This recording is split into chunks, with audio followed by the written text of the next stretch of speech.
Hi అండి, అందరికీ నమస్తే. నేను మీ సునీల్ మద్దాల. పవన్ కళ్యాణ్ గారు అయితే నిబంధనలు అవసరం లేదండి.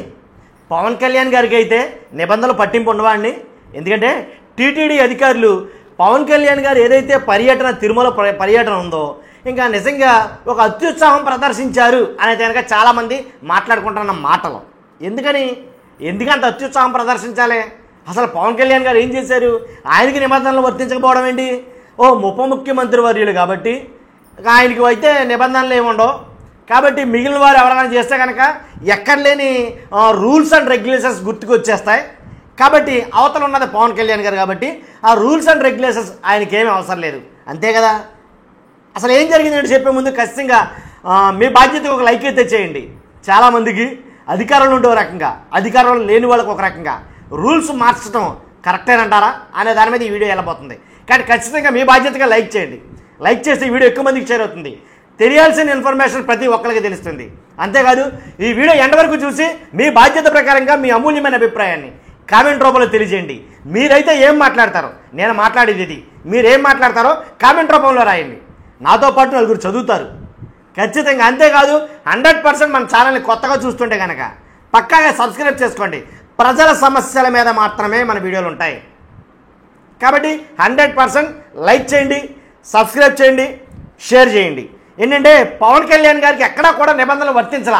ఏదైతే ఇప్పుడు తిరుపతి దేవస్థానం ఏదైతే తిరుమల ఉందో ఆ తిరుమల కొండ మీద ఏంటంటే టీటీడీ నిబంధనలు ఏవి కూడా పట్టించుకోకుండా గాల్లో వదిలేశారు, తొంగలో తొక్కేశారు నిజంగాను అని చాలా మెయిన్ స్ట్రీమ్ ఛానలే చెప్తున్నాయి. మనం చెప్తున్నది ఇంకో మాట ఏంటంటే పవన్ కళ్యాణ్ గారు ఏదైతే తాను వచ్చిన క్యారవాన్ ఉందో టీటీడీ నిబంధనలకు అనుగుణంగా కాకుండా మొత్తం అన్ని పక్కన పెట్టేసి ఇష్టం వచ్చిన చోటకల్లా క్యారవాన్ తీసుకెళ్లారు.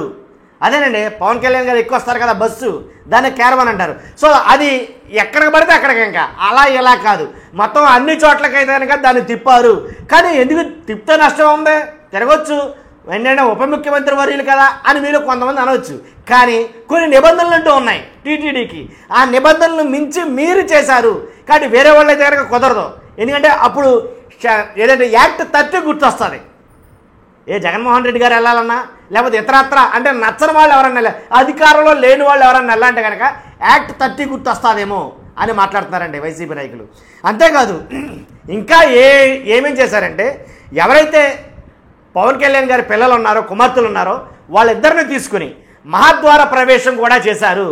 ఎందుకంటే తిరుమలకి సంబంధించి కొన్ని నిబంధనలు ఉంటాయని చెప్పాను కదా.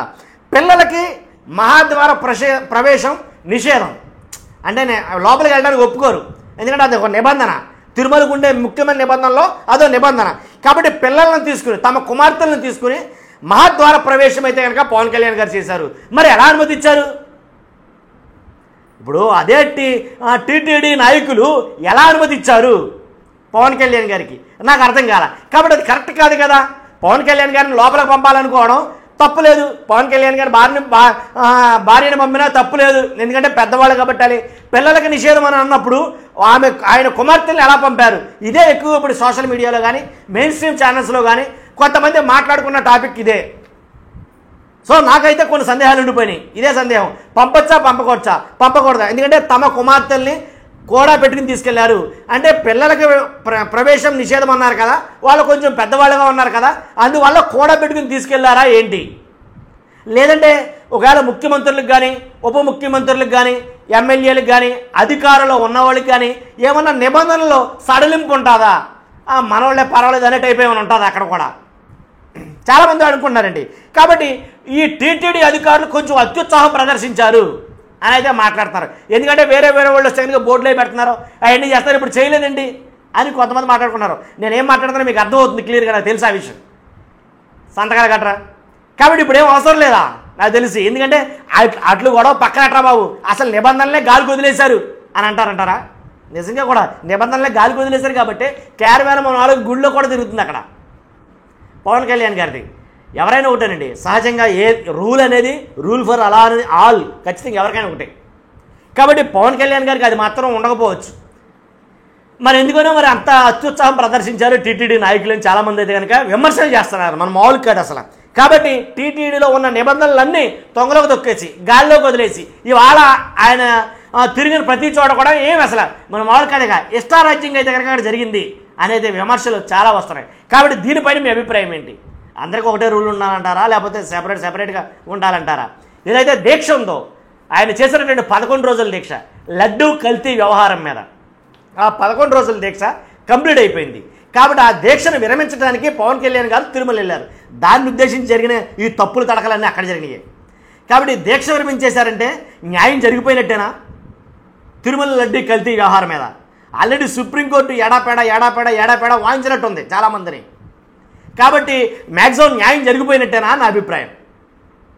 అంటే దీక్ష విరమించేశారు కదా మరి.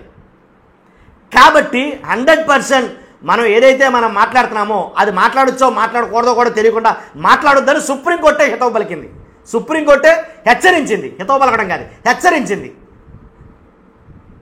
కాబట్టి ఆంధ్రప్రదేశ్లో ఎలా అంటే రాజకీయంలో దేవుడే కాదు, అవసరమైతే ఇంక ఎంతమంది ఉంటే అంతమందిని తీసుకొచ్చి లోపల పెట్టేస్తారనమాట. ఆంధ్రప్రదేశ్ రాజకీయాల్లో ఒక రకంగా చెప్పాలంటే నేషనల్ మీడియా అసలు మొత్తం అన్ని నేషనల్ మీడియాలు కూడా ఓకదప్పుడు కింద వాయించేసేయండి ఈ తిరుమల లడ్డు వ్యవహారం మీద. అదండి విషయం. చూస్తున్న మీరు అందరూ ఖచ్చితంగా మీ అమూల్యమైన అభిప్రాయం తెలియజేయండి. అలాగే ఫస్ట్ అయితే లైక్ చేయండి, ఈ వీడియో ఎక్కువ మంది షేర్ అవుతుంది. Thank you very much.